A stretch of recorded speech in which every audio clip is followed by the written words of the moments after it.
This video has been made in association with J. Wakefield Computers, enabling through computers.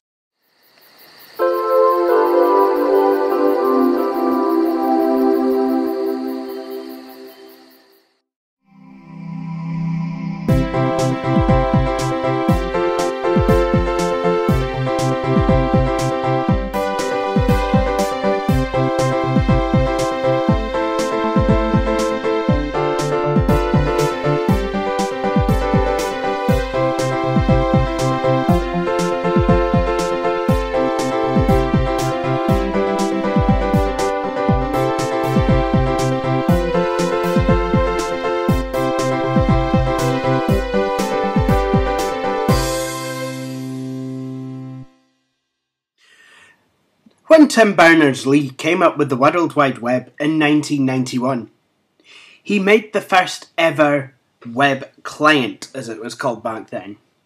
Basically, this was a program that ran on Next Step, which was Steve Jobs' baby before he came back to Apple.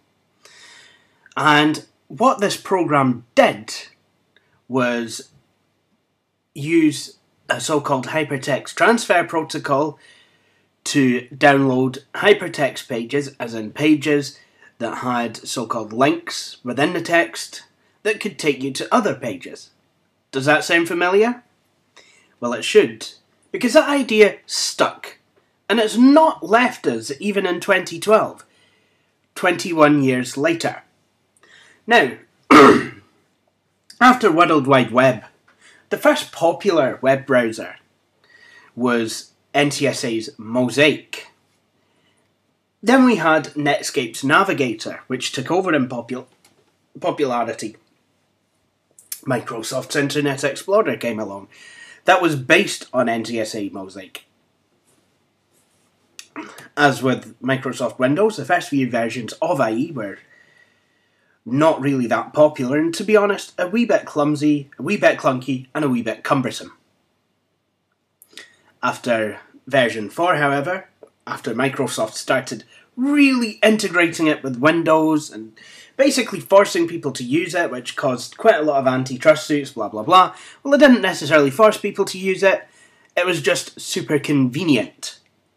It was just a wee bit too super convenient, however, for the Department of Justice's liking. And Microsoft went to court and basically had to, well, they had to answer to the Department of Justice.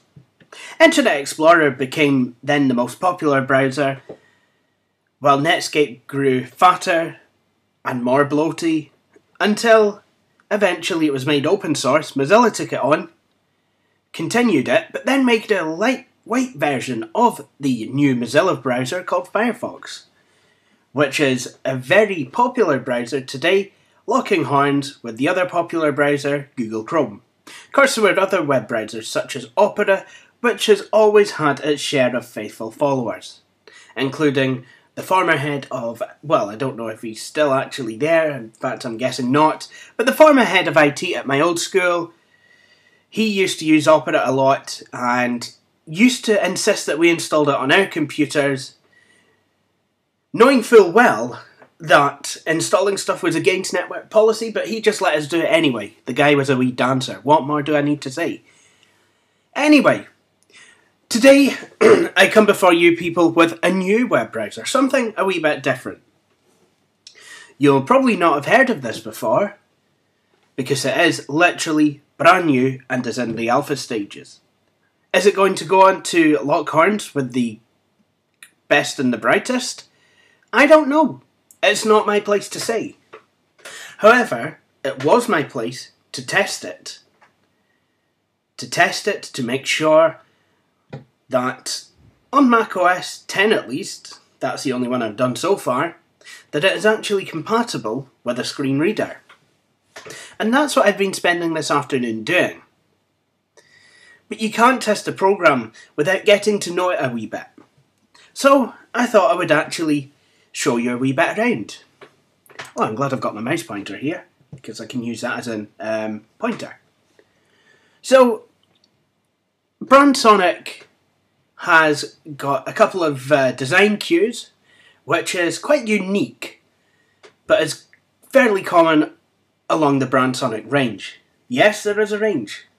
Basically, it's the Brandsonic web browser, and it's been developed for Windows, macOS, the iPhone, and the iPad. In fact, word has it, there is a tall screen version actually just been made to take advantage of the new iPhone 5. So the guy who's developing it really is on top with these things.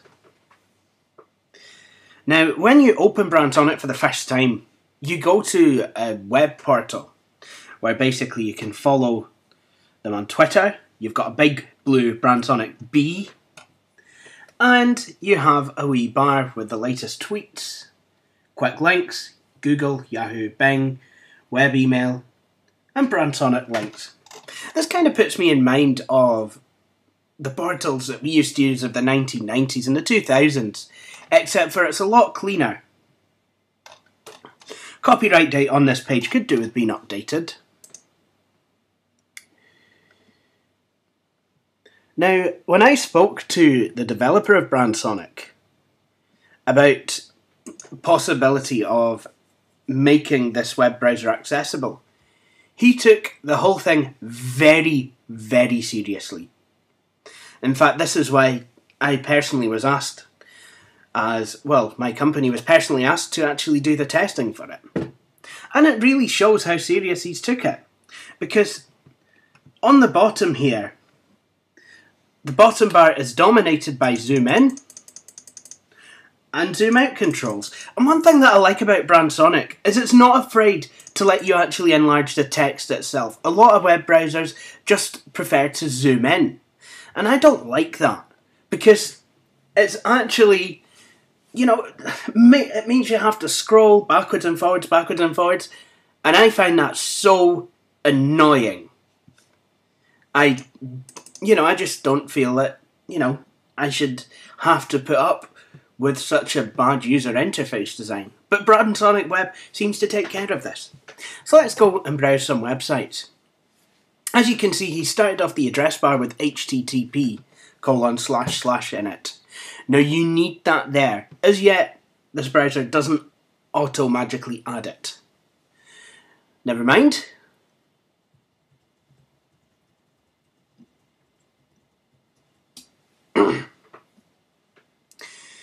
The web browser is very quick to load, and the back buttons and the refresh button seems to work very well. There's also a stop button, which it lights up while the page is loading, but becomes disabled when it isn't. Now, I've never been able to get this Google bar to work. Don't know why I searched for tacos. Oh, actually it's working now. Didn't work earlier, never mind. Now, the Google bar doesn't seem to like this brand of zooming in. Personally, I don't necessarily feel that that's a fault of the web browser. I feel that that's a fault of Google. They need to buck up their ideas and fix that. And will it print?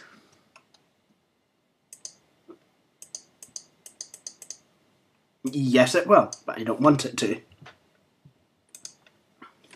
You also have a quick sites thing. You've got search engines, video sharing, streaming, social networking, and other. Now, I guess in future versions I would like to see this being made customizable, and for these boxes to actually take advantage of window sizing, dimension controls and what have you. Basically, I want these to be able to resize with the actual window. However, I do like it. It's a good start. As yet, there's no bookmarks in here, but that's perfectly fine. I mean, it is only an alpha stage, and the menu bar is pretty standard. However, if I highlight this, I can go to speech and start speaking. Welcome to the official website for J. Wakefield Computers. J. Wakefield Computers is a company based in Aberdeen, Scotland. At the moment there is only one staff member, and that is me, J. Wakefield. Now, talking of accessibility, I think it's only fair that I actually show you how VoiceOver works. Welcome to VoiceOver. VoiceOver on Brandsonic Web, untitled window, HTML content as keyboard focus. Whoops. You are currently on HTML content. To enter the web area, press Ctrl or toolbar. HTML content. Entering banner landmark, interact with HTML content link. J. Wakefield computers. Enabling through computers. Space a link. Search. Main menu. Skip to primary content. Internal link. Skip to secondary content. Internal link. Banner heading level 1 link. J. Wakefield computers. So if I... Heading level 1 link. J. Wakefield computers. Heading level 2. Enabling through computers. Link. Space. Search. Edit text. Heading level 3. Main menu. Internal link. Skip to primary content. Internal link. Skip to secondary content. List 5 items. Link. Welcome. Link. Computer repair. Link. The Computer Clinic. Link. JWC News blog. Link. Contact us. Heading level 1. Welcome. Link image. Me with a hard disk in my hand, a MacBook Pro and an Asus EPC 901 are sat in front of me with a Windows 9.8 custom built in the background. M-. Computer Clinic, Wednesday afternoons, 1-4 p.m. at Aberdeen Forward. Welcome to the official website for J. Wakefield Computers. J. Wakefield Computers is a company based in Aberdeen, Scotland. At the moment there is only one staff member, and that is me, J. Wakefield. Our services include: list 5 items. Repairing computers. Upgrading computers. Built-to-order computers. Assistive technology consultations. Accessibility testing for software. Search. Edit text. Heading level 3. Navigate. List menu bar Apple. Brandsonic about Brandsonic Web. Brandsonic Web.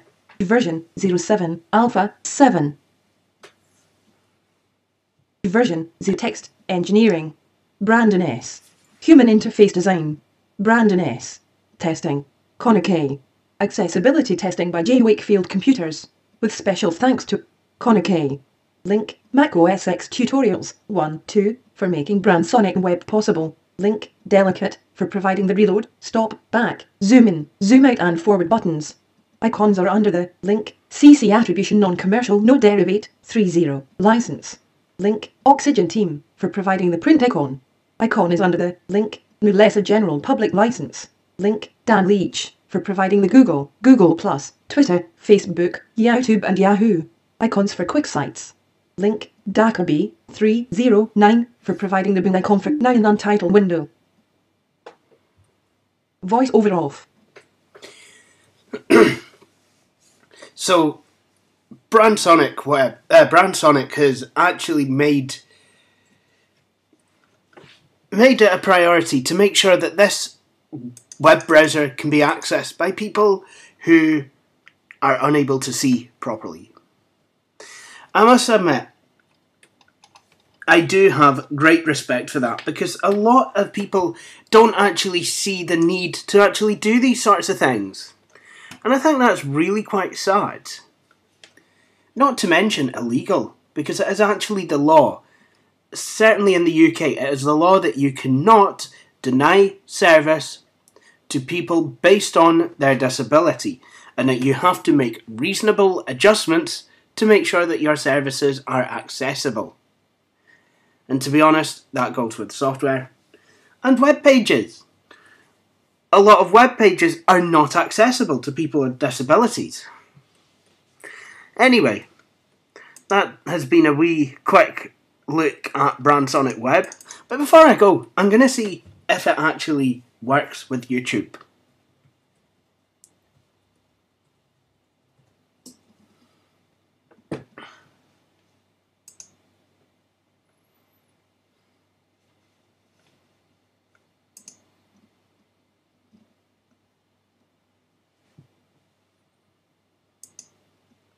Okay, so it's telling me that I need the latest Adobe Flash Player.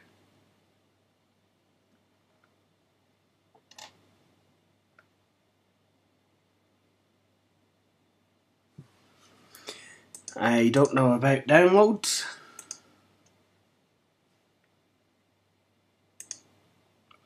But that's okay, because like I said, this browser is only in alpha stage. And when you have a program that's in alpha stage, it means it is not ready for general use. In fact, it's not even ready for general testing purposes, in that it is in fact experimental. So, as far as this program goes, I believe it does show great promise. I'd like to see the introduction of bookmarks, maybe a status bar for loading web pages, and, just kind of wee things like that. And I wouldn't mind seeing some way to being able to support Adobe Flash Player, although I know that that is going to take time to all implement. But as far as at the moment everything is concerned, I like the program.